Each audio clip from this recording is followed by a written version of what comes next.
The lights are on. Hashtag the lights are on. Peace and love. Welcome to the Lights of the Round Table. This is Darius A. Stanton, and I'm here with the queen, none other than Darlene Brown. Peace and love. So grateful to be here today. Excited.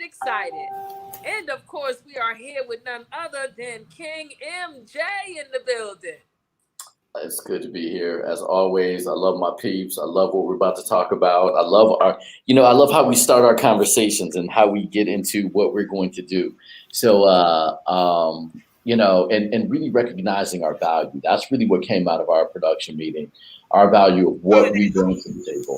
So I'm very excited, man. I'm excited to be here, and then I got to get on an airplane to go to Atlanta to play tomorrow, and then I play in Fort Lauderdale, Boca on Friday. So it's the lights are on, and so is MJ.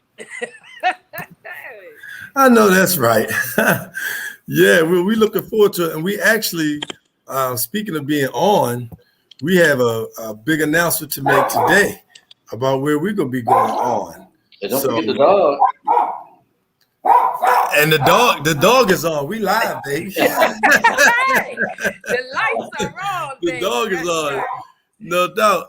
And as a matter of fact, as the dog goes on, I'm gonna let this sponsor go on and talk about supporting our brand.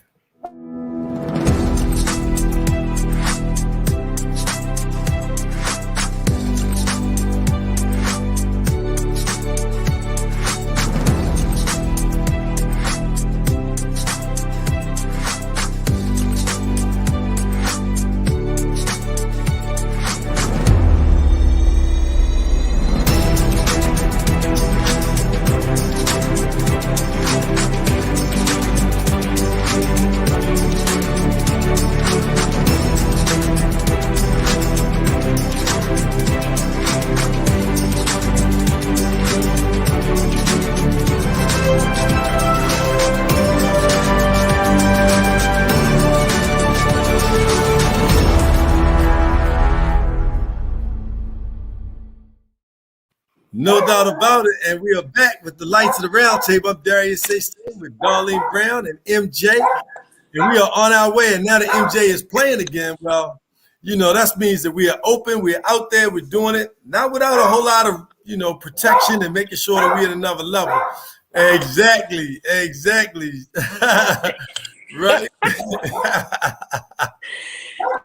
I can make that work, baby boy. I got you. No doubt. Mask it up and get a pop off of that, because we are making sure that we are safe and not SORRY, because we use words that have power, asset-based communications. So tell us about, what it's been like, Marcus, to get back out there and play again. Man, to tell you the truth, it's been exciting because, it is, it's what I do. I think people forget that musicians have a symbiotic relationship with their instruments. Meaning that once we develop a relationship, we feel grief when we can't enjoy it, when we can't express ourselves through it. And then also you feel grief because one of the things that you become is like a conduit through which you can basically project your energy and spirituality onto your audience. And you see the groove in their face and they're going like this, and for that 90 minutes or however long you're in the set, that you have taken them away. It's like yoga, it's mindfulness.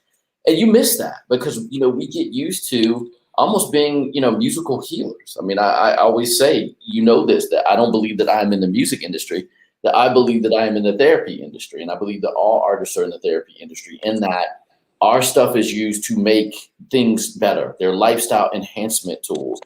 So, being a musician and being in the music industry is secondary to what we do. So it is amazing to be out. I'm looking forward to getting to Atlanta tomorrow at St. James, and then getting to Boca Raton at the Funky Biscuit on Friday.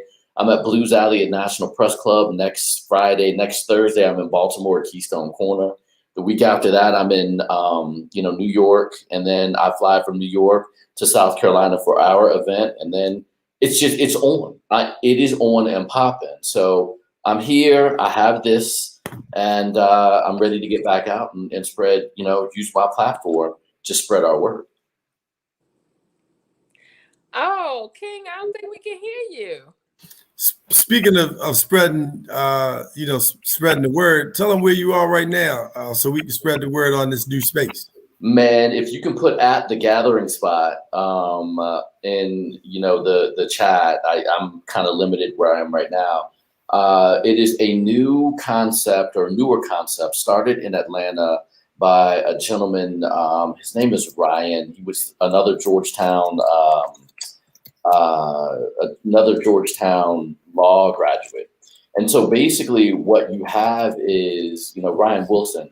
What you have is a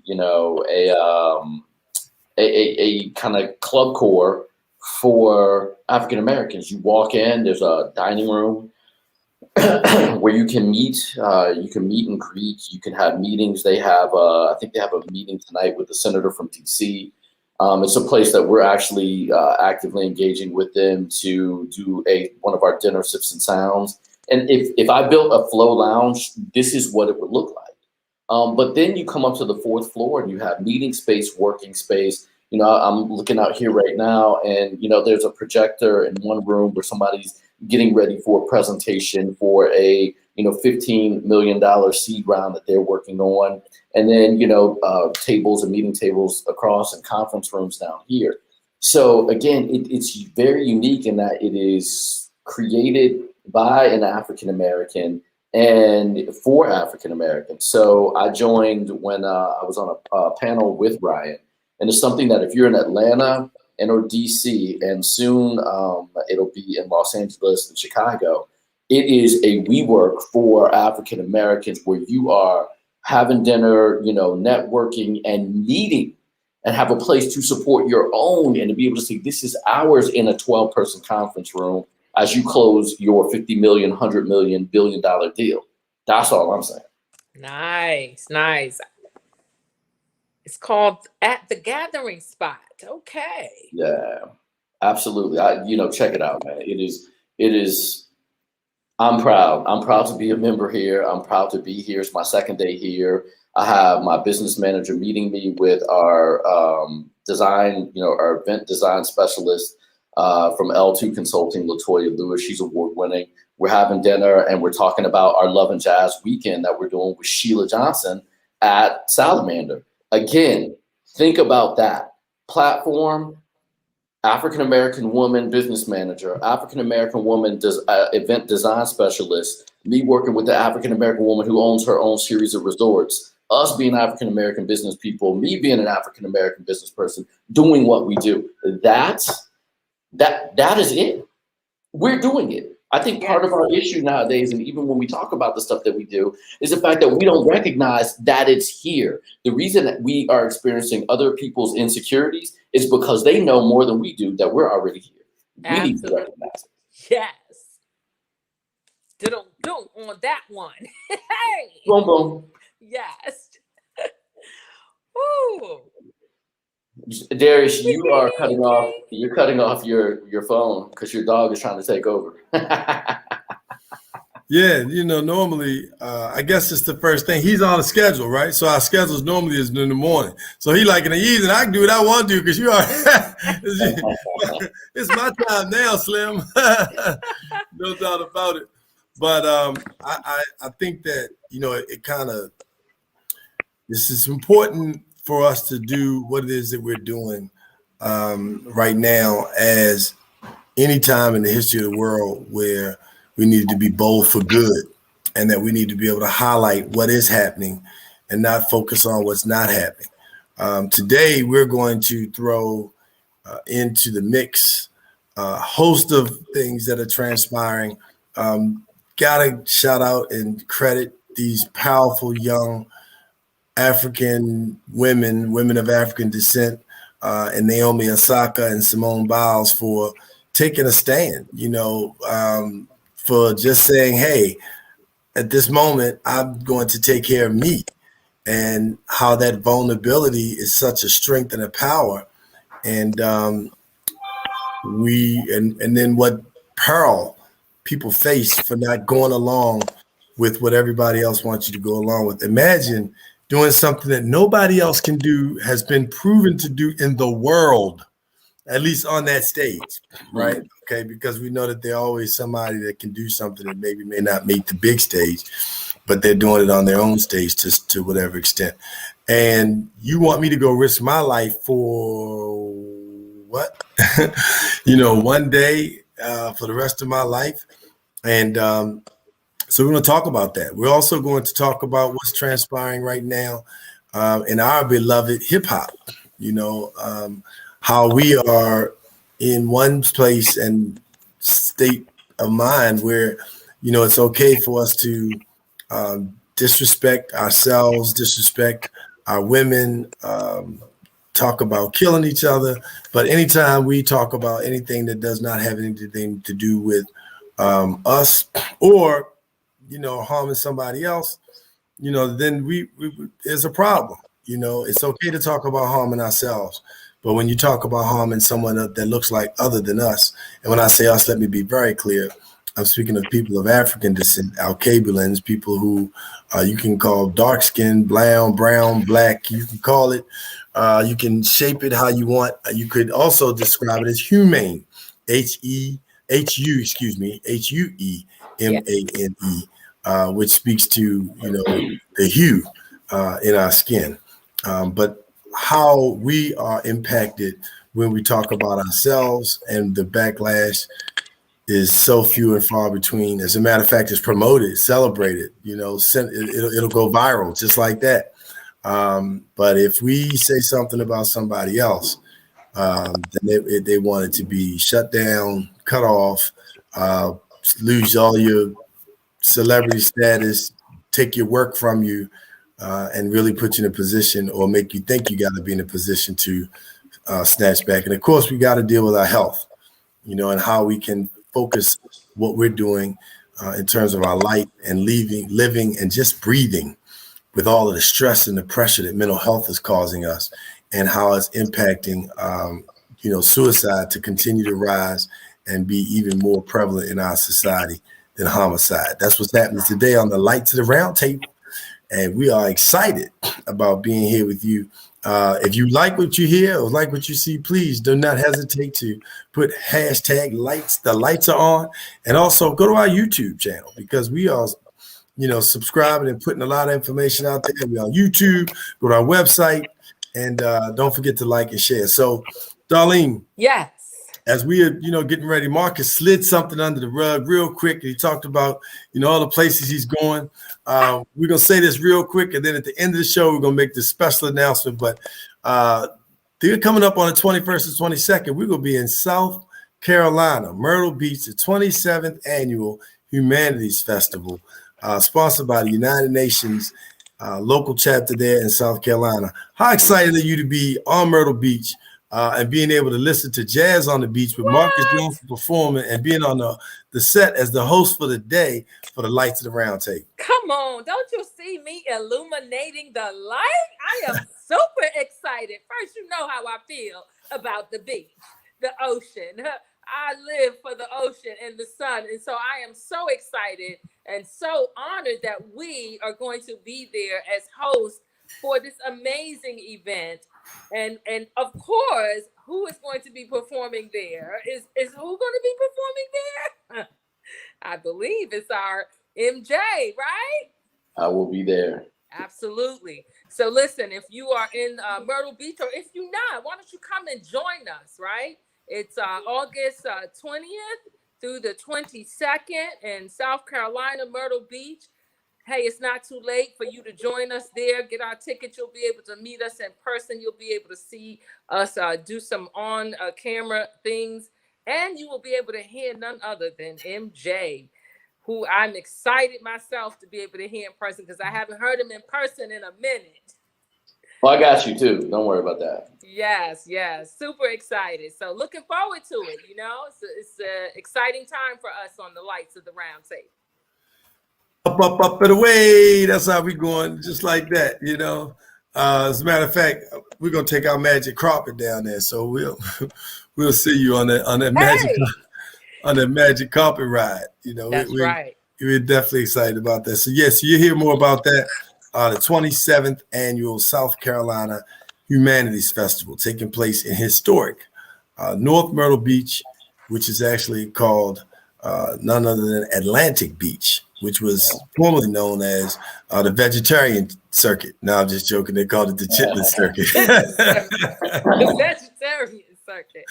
You know, it was struggling my chitlins. You know, I'm already in the hole a couple of dollars. You know, for saying some words I had no business saying. I know that's right. $20 to be exact. Right. So I want to make sure I didn't do that. But you know, let's talk about the pressure. Yes. You've got television. Every time you turn on the news, on the ticker taper, behind the back book, the screen display, you know, it's COVID-19, the numbers. Now there's a Delta variant. There was already people who lost loved ones, painful enough that they lost them, but then weren't even able to be at the hospital with them. Not even for them when they were there, in some cases, actually taking their last breaths. And so the pressure of being immediately impacted by COVID for those who actually had COVID and have suffered, you know, through the virus.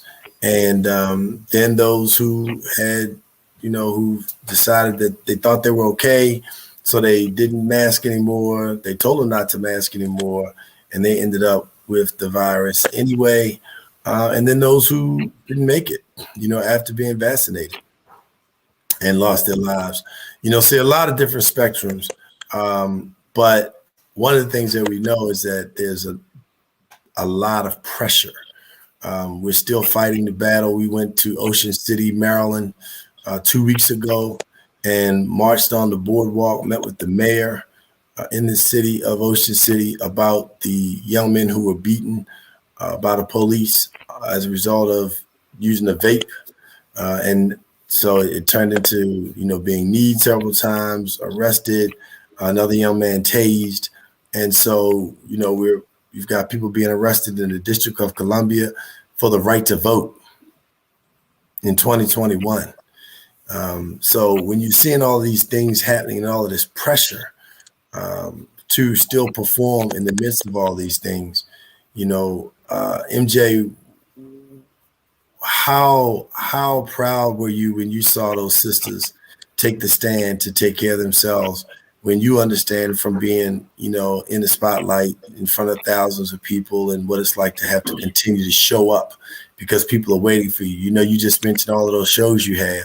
What is that like to know that, you know,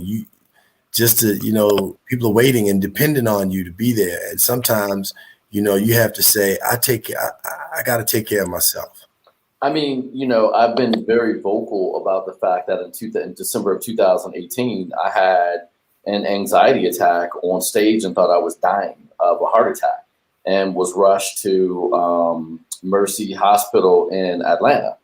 And, you know, the doctor smiled and was like, yo, you have to be as healthy as a 47-year-old comes. But in your mind, if you don't get this together, you're going to be out of here. And it was, you know, we also feel as though we have to be super people all the time that we can't turn off. And when you have that level of success and it's almost like a TV where that thing is burned into the TV, the old LCD screens. Mm-hmm. And you had like Verizon and it went overnight and then you get there the next day and it's burnt in the screen. Mm-hmm. Your success is burnt into people's memories and you know it. And you know that a lot of your value in, you know, outside of yourself, outside of your house comes from that. Then you also know that a lot of the value that comes inside your family comes from that. And you have these, you know, identity crises from the standpoint of, you know, is my significant other with me because I'm successful or not? Does my family member like or dislike me because I did something for them or not? You know, it's amazing to me the amount of people that are in my family that don't ask me for help or don't ask if I need help. You know, nobody's ever, you know, I'm not gonna say nobody, but it would be great to have, you know, that happen. But I think it is a symptom of our society that, one, we are not taught how to be compassionate. We're not taught how to be thoughtful, right? We're not taught how to maybe, discern or perceive when somebody is in need and let them know, if you need me, I'll be there. And from Yeah. somebody, I just lost my mentee, a 38-year-old young man, who broke up with his girlfriend. And I can't get real details right now, but basically either had some level of behavioral, behaviors that he undertook, or decided to end his life actually. But he's gone forever. And, again, we can say as much as we want to that this stuff doesn't matter, or, oh, we're committed to mental health. But if we don't give these kids at 5 years of age the ability to, know to go to talk to somebody, that it is just important to take care of your mental hygiene as it is your physical hygiene, your dental hygiene. Yeah. Listen, I want to jump in and say, because I think when we talk about the programming that particularly Black and brown people have felt living in this society, kudos to anyone that has the courage to stand in their truth and say, you know what, I need to take a break from my mental health, because I believe there is an unspoken fear that we have, and particularly when it comes to all that we have done and sacrificed to get to a level of success, right? To get to that level of goal accomplished. And then once we get there, the unspoken fear of, if I don't continue to show up, or if I am transparent enough to say, hey, I do need a mental health day, the fear that my title is going to be snatched from me, my job, my career is now somehow in jeopardy, my leadership and my knowledge and authority is now questioned, because I am human and I am speaking up and saying, hey, time out. I need a mental health day. I need a break. And it's important that we applaud those who do stand in that truth, regardless of what, media may attempt to say, regardless of what others may attempt to say, because when we begin to do that, we are sending a message for others to know it is okay to put your mental health first. It is okay to take a break, and you should not be in fear of your career when you choose to put your mental health first. As a society, we have to do better, and I think this is the ideal opportunity for us to do that and to deal with humans just as that, as humans first. I know that in our society is a competitiveness, and they rule that as the all being, right? Win at all odds. But we have to remember that we are humans and we need each other, and we have to be compassionate towards each other. We have to be supportive, and we have to stop making people feel shame because they stood up and said, hey, I need a break. I know Simone Biles took a lot of backlash from a lot of different people that had an opinion about what she should or should not do, yet none of those people could do what she has done. None of those people have any of those medals to do what she has done. So I feel like no one should Has have the right standing. to say what she needs or doesn't need, because she's the one that's in that seat, and we need to support her and others that are courageous enough to say, wait a minute, my mental health first. Because if you don't have mental well-being, like you said, and physical well-being, well, what is the point of life? It's a legal physical standard that's basically called standing. You have to have standing in order to bring a case. And most of these people have not done a dang thing with their lives, and they're throwing darts. But the thing about it is, it still hurts. And the other thing about it is, we were lied to. Sticks and stones break your bones, and words can hurt you too. They sure do. And we teach these kids improperly, and then you feel like there's something wrong with you, and that you aren't human, because or that something's wrong with you as a human when you let words hurt you. I shouldn't let words hurt you. I shouldn't let words hurt you. Man, words they have such a physical manifestation that we know now, that can actually stick with people for their entire lives, because we as humans have a great ability to judge ourselves for one thing thousands of times. Absolutely. Right? Think about it. When being in elementary school, right? And I know there aren't too many of us that have been in elementary school and haven't been teased by other children or even bullied or made fun of. And think about, as an adult, you can go back to that very time and remember what they used to call you.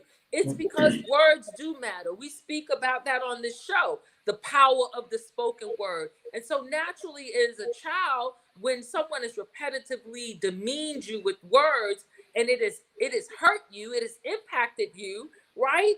You're going to remember that. You're not going to forget it. And so it's important for us to understand that words do have power, particularly, we talk about our beloved hip hop, community. And I'm from the Boogie Down Bronx, born and raised in hip hop.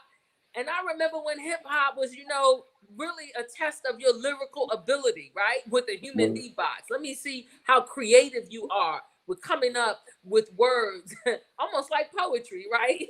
It was. It is. Exactly. And seeing how we could be in that spirit of artistry. But now they have taken that artistry and created an opportunity where a lot of people, hip hop, entertainers and artists who have that creative, see this as a viable opportunity to change the financial trajectory of their life. And in doing so, this platform now is used sometimes to glorify what is their reality, but other times not. And I see this happening a lot, where you have lyrics that talk about the bees and the hoes, right? Whereas back in the day, I remember, coming up on Queen Latifah, and she was like, "Who you calling a bee? UNITY." And so we have to remember that words are powerful. What's your thoughts on some of the lyrical commentary that's been coming out with some of our, as you could say, hip hop artists? I know, yeah. The Baby. Yes, The Baby. That's right. Man, it is one of those things where,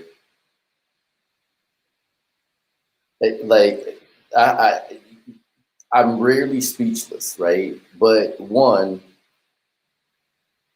I know that there are a lot of people out there that say, hey, look, if he was talking, and this is part of our discussion, that if he was talking about, or as he's talked about, hanging out at the club, chicks, I got bank, I can say whatever I want to say.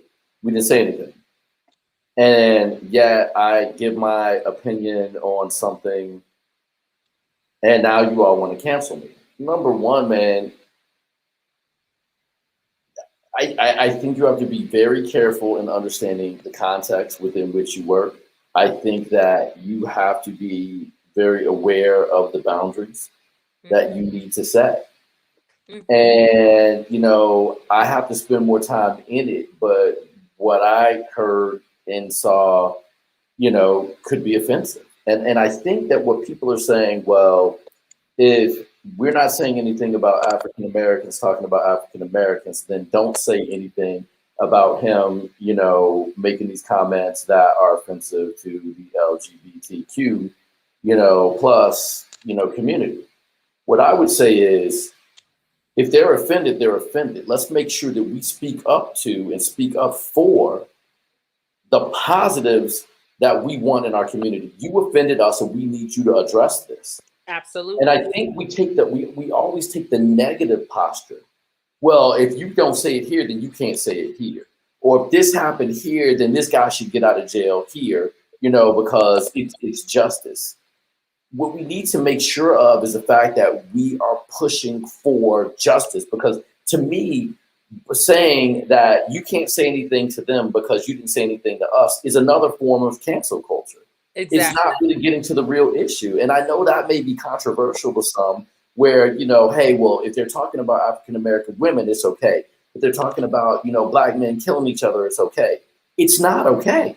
Exactly. It's not okay. And we need to, and that's what we need to fight for. We need to fight for the fact that that is absolutely not okay. And for you to talk about another community and what they're doing and how, you think that this leads to this.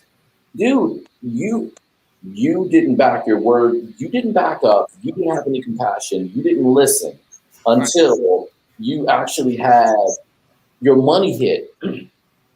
What does that say about the type of person you are? And Absolutely. on a grander scheme, we can get into another conversation, but African American people need to get on the positive side of things. Instead of, I've even had conversations with my girl about boundaries. Oh, well, we need to set boundaries. Well, let's not just set boundaries. Boundaries are the beginning. What is the limitless possibilities of what we're looking at? And I think that's something that we need to challenge uniquely around here, and then require and demand when we have these moments of people getting killed by having a knee on their neck and strangled to basically suffocated to death, or people being shot running, and shot in the back. We need to continue to stand up and say, that's wrong and we're not going to take it. Not, well, if it happened over here, then it's right for it to happen over here. I don't agree with that. Yeah, I don't agree with that. I also don't appreciate the hypocrisy. I don't appreciate the hypocrisy that exists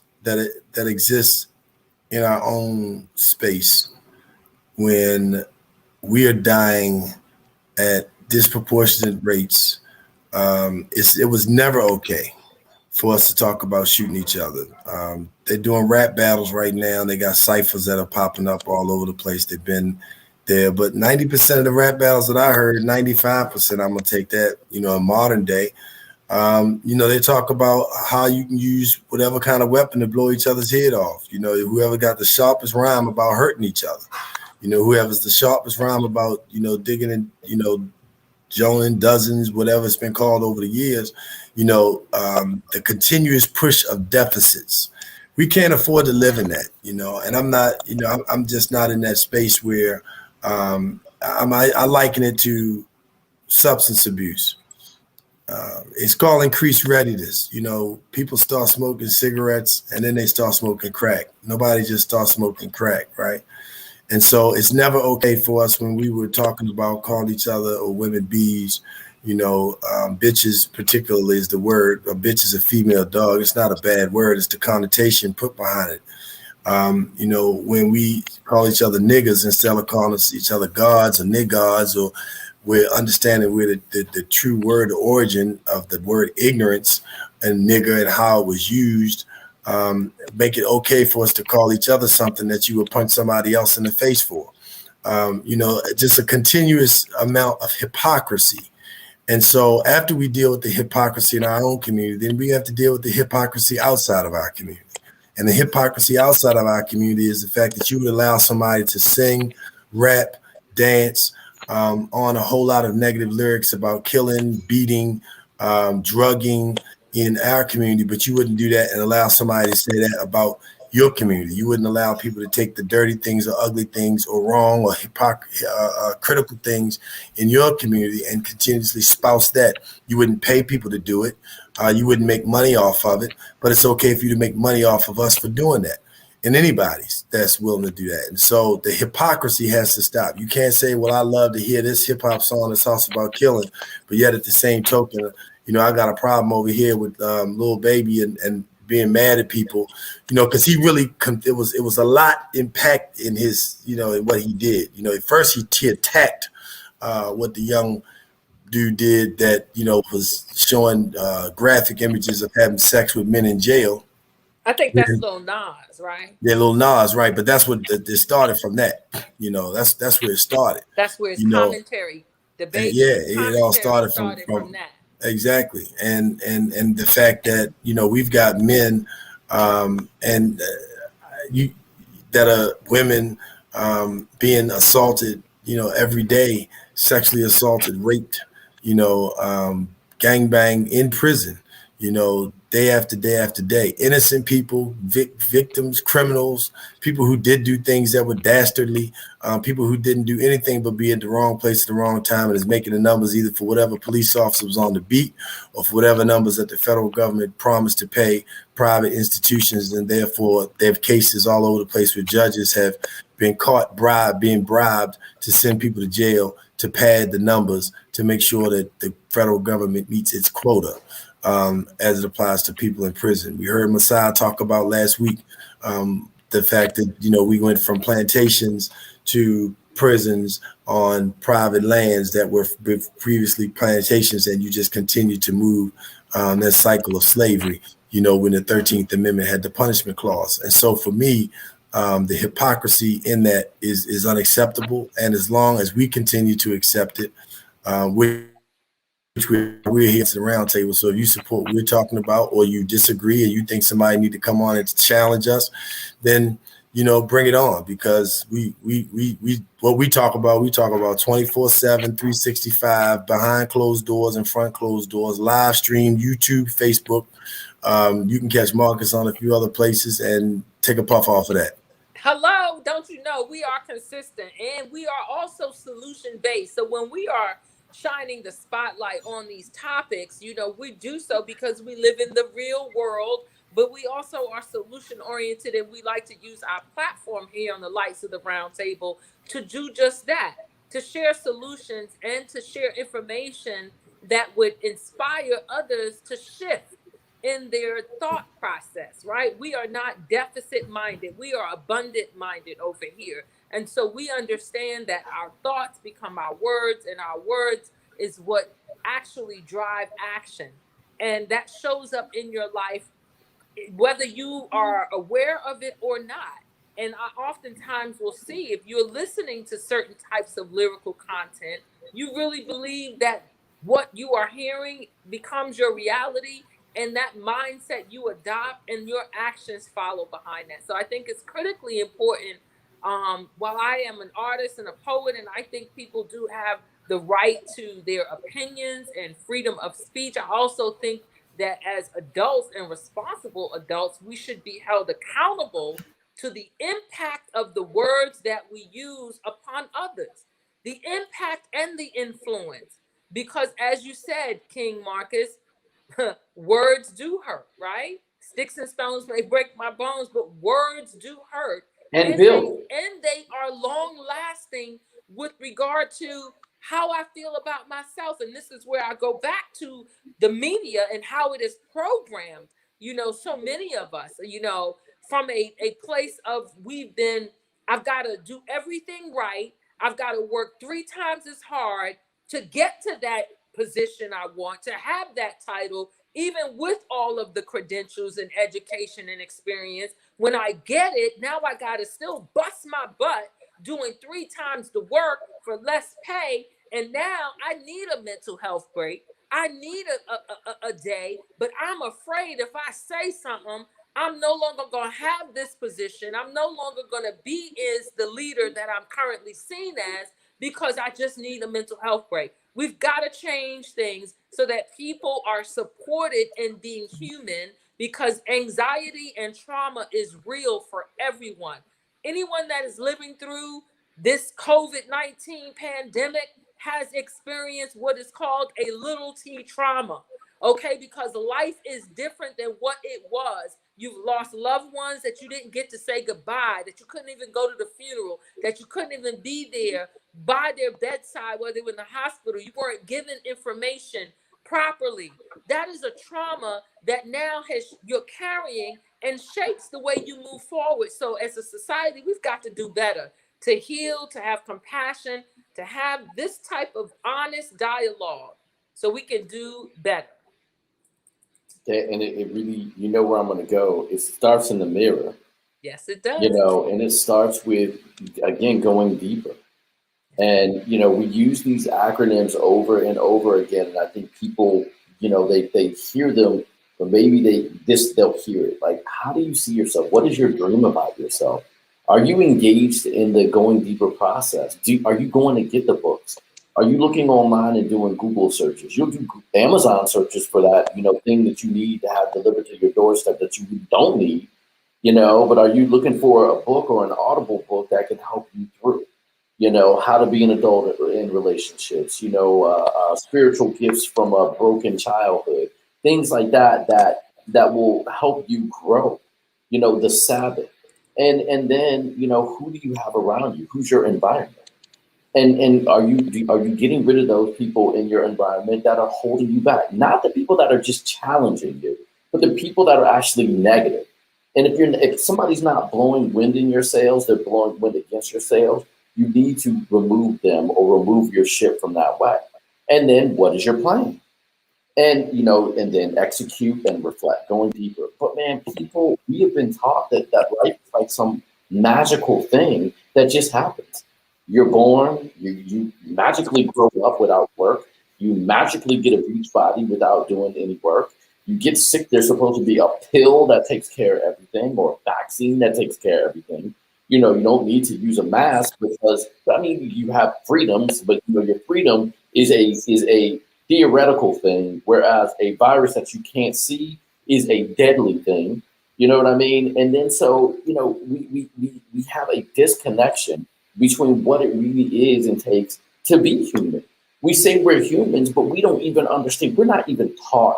My daughter has not come home and told me anything from her private school that tells me that she's being taught what it is to be a human. Humane is one thing. She's being taught to be thoughtful and compassionate. She goes to a Catholic school, all that kind of stuff, respect, honesty, integrity, all those tenets that they have. But what is it to be a human? What is it that you need a break? And I'm glad my daughter knows. She came to me the other day, not too long ago. She's like, Daddy, you just look like you need a rest. You should take a rest. What can I do to help you take a rest? My 8-year-old, I'm proud of that, man. Or even Sebastian, Marcus, are you taking a nap? I know you need a nap, but you've been running a lot. And teaching your kids and your family that, it is okay. And you need to understand that I know we said we were going to do this on Sunday, but it may not happen on Sunday because this came up. I will get to you. I'm not forgetting about you. That's being human. Human is suffering. You're born as part of the deal. Being human is living through the suffering, living through the things that will happen. And lastly, Darlene, words hurt, but words also build. Everything that's been spoken, even in the Bible, talking about God spoke all of this into existence. If it started like this in the universe and then spread out over God's life, it was spoken into existence. Yes. So we think we belittle the fact that our words actually have significance because we don't have a self-concept. We don't have self-worth. Absolutely. Where are we taught that? You know what? And let's talk about that because we always talk about it starts at home, right? And so when we talk about that, I know on a former show what every child needs in order to be equipped. And if you are growing up in a home that doesn't have that, and you are not at that time when you're in elementary school, have a foundation where you are confident in yourself and aware of yourself, and you are being called these names, and those words that have power, you internalize it to become your truth.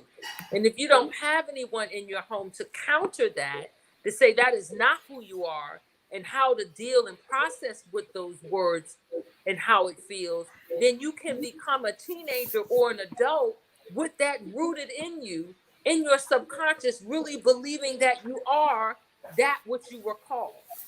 Yeah, and think about the words that we are telling ourselves that we do believe when we're bullying ourselves. Absolutely. I believe it was I want to say it was Kaniki J. I can't. Kaniki Jakarta. Stop bullying yourself. Yes, that was her.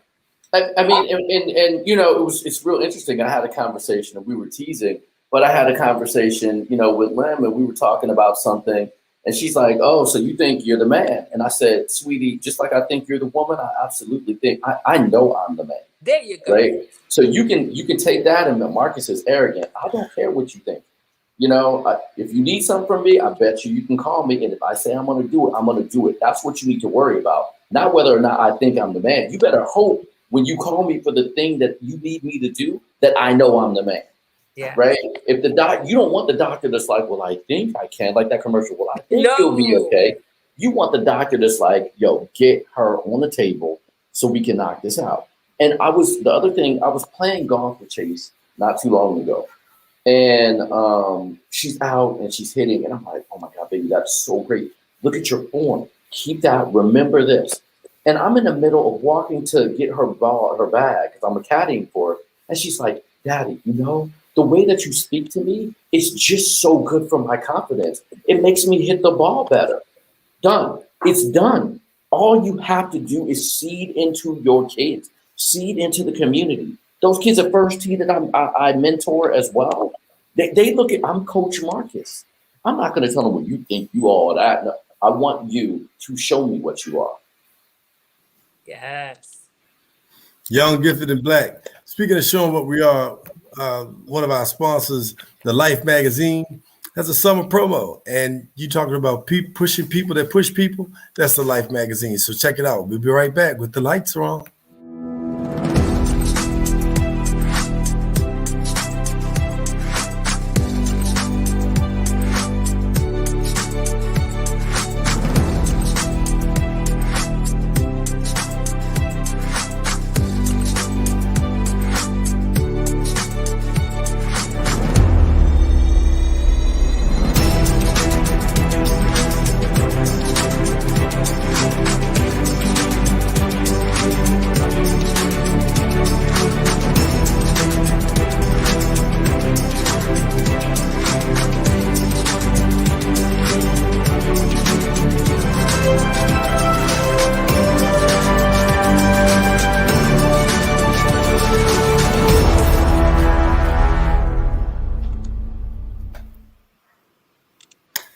Welcome back, peace and love. This is Darius A. Stanton with the lights of the round table with Queen Darlene Brown and the king himself, Marcus Johnson. And we are talking today about pressure, pushing pressure to the boiling point. Also about the hypocrisy in hip hop and the entertainment world, how it's so settling. I call it settling because settling is at the bottom. And when you think about where we stack in terms of progress and prosperity, we are still settling because we're not really where we need to be from a health perspective. We're not where we need to be from a wealth perspective. And unfortunately, as it applies to a self-concept and a promotion, if there was a scale for that, I don't think that we would be on a higher level or on the level we should be. And that's why you have the lights of the round table, because our focus is to promote asset-based communications and community development. Good news you can use, solutions, the deeper model, focusing on the laws of the universe and all those things that make, people be bold for good and take out time to really be good to yourself. And we left talking about bullying yourself and words that have power, and those words that, there's a choice that we make, right? I thought about this the other day.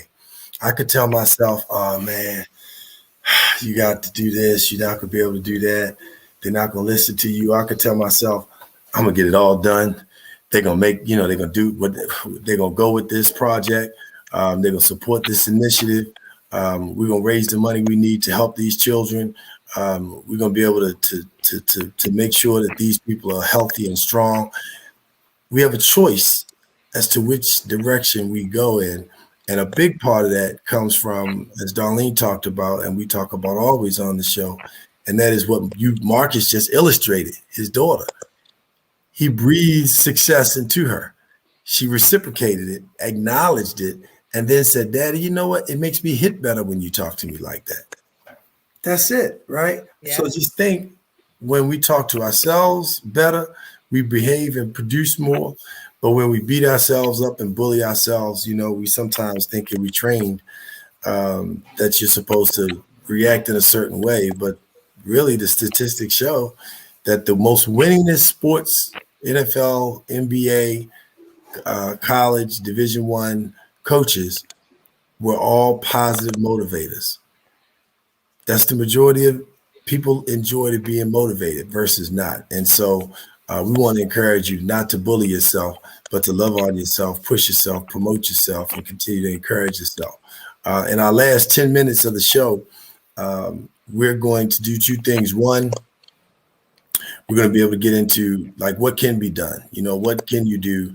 What habits can you create and form that help you create that circle of love to motivate yourself even when things aren't going well, to relieve the pressure to keep you from even thinking about suicide without thinking about doing something that would harm yourself, And it may not even be the extreme of suicide. It may be just something else that you do to pacify. You know, what can we do to fill that void? Not fill that void, but take yourself in a whole different direction. And then, not New York City, not Atlantic City, but we are going to Myrtle Beach, Atlantic Beach, to perform and have a ball right there live on the beach at the 27th annual South Carolina Humanities Festival. The Lights of the Round Table, the Piece of the Morning Show. We got Melba Moore, Marcus Johnson performing, a whole Kendrick, DJ 5 Star, just a star-studded event. I laughed the other day because they just called us and told us, don't you know you're on the billboard? You know, so we got a kick out of that, right? So make sure you stick around and learn all about how you can get down to Myrtle Beach to have fun with us as we promote the lights of the round table throughout the Mid-Atlantic. So, Darlene, what can we do to build up that energy, that light, that circle of love, and surround ourselves with, and really prepare ourselves continuously, spiritually, but also mentally and physically? Well, I'm a big proponent for meditating. I'm a big proponent for affirmations. I'm a big proponent for exercise. The body needs to move. I don't care if you just get out and walk. I don't care if it's 15 minutes, but the body is made up of water and energy, so it must move. That means it must flow. And so if you want to feel better, if you want to activate the feel-good hormones that are already in your brain, already in your DNA cellular makeup, that's how you do it. You look in the mirror and you speak life to yourself. I am amazing. I am awesome. I am more than a conqueror. And you speak it and you do so with authority and believe it. But then just don't speak it. Take action and take small steps. You don't have to take a big leap. You start where you are and you do one thing and you do it well and you keep doing it. You be consistent at doing and improving in that one thing. And then there's another thing. And take stock of the people in your life. I have this saying, your life is like a theater. You are on the stage and whoever's in the front row, they have direct access. So are they promoting you? Are they supporting you? Are they encouraging you? Are they celebrating you? If they're not, get them off the front row. Move them to the balcony or out the theater. Those people that are on the back row, they have a sight of you. They can see, but are they shouting out, sharing things? Are they doing anything to help you, to improve? If they're not, get them out the theater. You need to have people in your life that are really about your highest self, your best self, and your abilities and skills. People that are going to support you, that are going to help you, that are going to encourage you, that are going to push you, that are going to help you to see the greater in you that you have yet to manifest, that you have yet to acknowledge, but they see it and they believe in it so much that they consistently speak about that to you. Those are the people you want in your life. Anybody else you need to remove. You know, I have this saying, you don't determine the people that you are born into the family, but you do determine how they access you and how you engage. And I live my life like this. If you are not positive and speaking life and love and light consistently, I have to disengage. It doesn't mean I'm angry. It doesn't mean I don't care. It just means that I care about me and what is most important for me first, so that I can be the best Darlene that I can be. And so I leave those people outside and I dictate the how and the when I will engage them, or if at all. And there's no guilt in that, because that is my divine birthright, just like it is yours. But what about the people that feel like they need somebody else? You know, they gotta. How do you get over that? Well, the truth is, it's all an illusion. You really don't, because we're all born alone. And even if you are twin, you still born one at a time. I'm a mother of twins. And so when we learn how to get rooted and steeped in ourselves and that we're never alone, right? Because the truth is, we are not never alone. There is a higher power. There is a divine source that lives on the inside. You need to get still and connect with that. And if you don't know how to connect with that, then connect with me and let me help you learn how to connect with that, because it is one of the best things that you can do. It is a thing that will sustain you in a world that will often have you feeling like you're alone. When you're reaching out for people who do love and care and they can't be there, what do you do then? You cannot fall apart. So you have to, what I call, know how to be self-sustained on a foundation that is connected to your source, which is God. I asked for it. There it is. Yeah, man.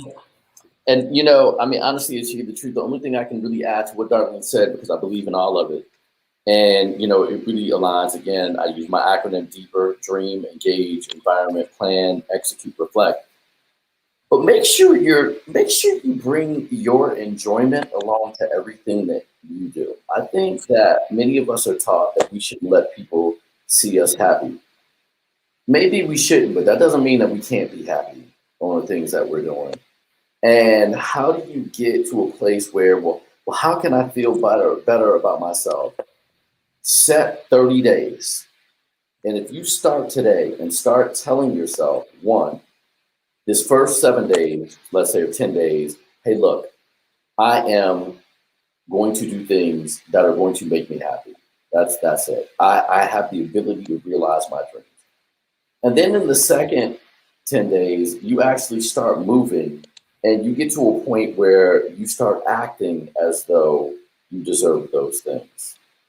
Then in the last 10 days, you will be those things. They say it takes 25 days to build a habit. You want to be in shape, eat well for 25 days. Work out for 25 days.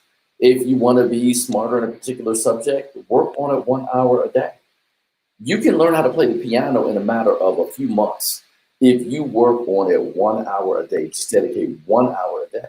You can, I mean, basically you're a doctor within the first year or two, of med school. I mean, it's not the 4-year process. Law school is really the first year, if you do it every day.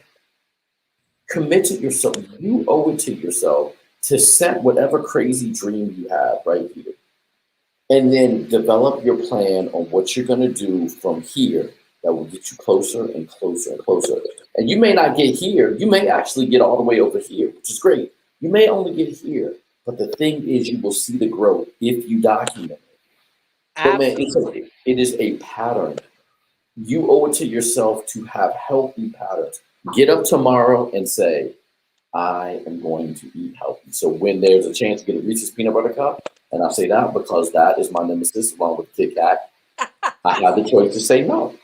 If there's if I'm trying to make sure my body isn't inflamed, then I got to say margarita, maybe next week. This week, I'm going to keep it chill. Just being real. On no flow wine this week. One step at a time. My dad said it best. Son, act the way you want to be, and soon you will be the way you act. Woo, I love it. Wow. Well, with the last 2 minutes and 30 seconds, I'm going to take 30 seconds to say, be bold for good. Focus on being bold for good. Make a whole lot of noise. Shout, party people, let me hear you scream. Do what you got to do to let people know how important it is to treat people good. Go out of your way to be good to people. Go out of your way to stand up for somebody. Go out of your way to do what you need to do for yourself. Make sure that every opportunity you can, you're exhibiting power of peace. Those people who are in powerful roles, when you're in power, act like you're in power. Follow the lead of the state's attorney here in the state of Maryland, Marilyn Mosby, who said that I'm no longer going to lock people up for low-level marijuana offenses when marijuana is now being seen as a medicinal herb, and the majority of people in jail are not violent offenders, but they have been incarcerated based on marijuana laws, which was created in the very beginning and now has unfolded. They simply made marijuana illegal in America so that they would have something else to create the Department of the DEA, right? Period. So it wasn't about the fact that cigarettes, I mean, how could you have marijuana be illegal and cigarettes be legal? When people die of cancer and on the package, it says plain as day, that you may die and have the risk of dying of cancer by using these products. Okay, so another one is healing cancer. So, don't talk to me about justice. Don't talk to me about law. Talk to me about being bold for good. So this is Darius A. Stanton with the Lights of the Round Table. Be bold for good. So we're on our way. South Carolina, here we come, Myrtle Beach. So if you go to tomorrow, you can go to our website and you'll be able to see all the information about our Myrtle Beach trip. You can join us down there live. We're going to be broadcasting live. DJ Five Star is going to be there. MJ is going to be playing. So just picture hearing the breeze, feeling the sun. We will have super duper huge tents because it is going to be hot as August out there. We know it's going to be nice and beautiful, but it doesn't matter. It can rain. It can do whatever it wants to do because the lights of the round table, you know what that means. When the lights are on, hashtag. Hey, the lights are on. The lights are on. You know that. There you go. The lights are on. So listen, for Queen Darlene Brown, the King Marcus Johnson, I'm Darius A. Stanton saying peace and love. And remember, hashtag what? Lights are on. The lights are on. Yes, peace and love. Hey, Jackie. Thanks to everybody who tuned into our show today.